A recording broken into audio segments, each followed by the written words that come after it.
High বন্ধুরা, আমি ঘরে শুয়ে রয়েছি। সন্ধ্যেবেলা 7টা বাজে। তা আমার বউ বুচন গেছে রান্না করতে। একা একা গেছে ঘরের মধ্যে। দেখি কি করছে, তোমরা দেখতে থাকো যে ও কি করছে, তোমাদেরকে দেখাবো।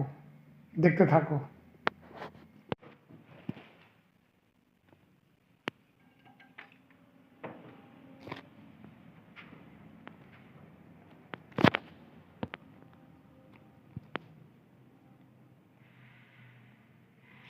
হ্যাঁ দেখো বন্ধুরা, ও মোবাইল টিপছে।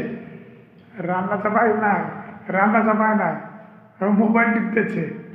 হ্যাঁ দেখো, রান্না বান্না চাপা নাই, হাড়ি মাড়ি ওইভাবেই আছে, ও মোবাইল টিপতেছে। তাহলে বোঝো, তাহলে আমার বললো আমি ঘরে শুয়ে রয়েছি, আমাকে বললো রান্না চাপাচ্ছি, তুমি থাকো আমি যাই রান্নাটা চাপাই। তাই দেখো রান্না চাপায় নাই, দেখছো তো? এ হচ্ছে ওর কাহিনী। মোবাইল টিপতেছে, কি বলবো আর।